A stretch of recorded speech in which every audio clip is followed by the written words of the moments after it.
పరశువ శిఖర్ ఈశ్వర క్షేత్ర మహాపీఠాధిపతి గారి వస్త్రం, వారు ధరించే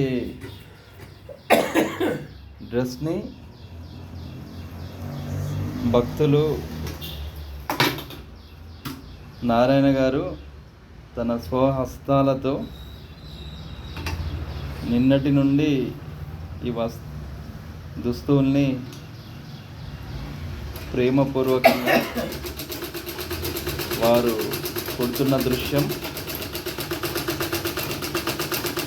మనం చూస్తున్నట్టయితే వారికి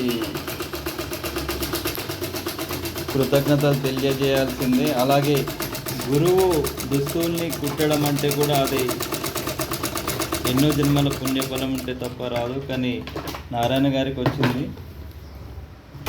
वो कृष्ण जय गुरुदेव। देखो भैया, अभी क्या है, गुरु का जो आचरण रहता ना, गुरु जो बोले वो आचरण में हम लाने से ही कुछ फायदा हो जाएगा। खाली गुरु का बात सुनने से कुछ भी नहीं होता। असल में अभी हम भूल जा रहे, हम पूरा तप्पू कर रहे, पूरा गलतियों पे गलतियां कर रहे। हम गुरु का आचरण नहीं कर रहे, खाली बात सुन सुन के चले जा रहे। आचरण मेन रहता, हम गुरु के प्रति आदर रखना, उन्होंने जो बोले उनके हिसाब से चले तो ही हम सिद्ध होते, हमको तरक्की मिलता, तभी मिलता। खाली हम गुरु का पाँव पढ़ के फूल माला चढ़ाने से कोई मतलब नहीं है। गुरु प्रसन्न भी नहीं होते। गुरु तब प्रसन्न होते जब गुरु का जो आदेश रहता, गुरु का जो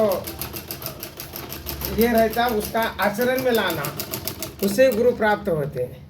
गुरु के हृदय तक पहुंचने का हम कोशिश करना। जय गुरुदेव। तू क्यों इतने में खुश हो रहा? तू हाँ, तेरे में भी शक्ति है वहां तक पहुंचने की। तू खाली कंकर पत्थर क्यों मांग रहा मेरे लिए? तेरे लिए सब कुछ मैं देने को तैयार हूँ ना।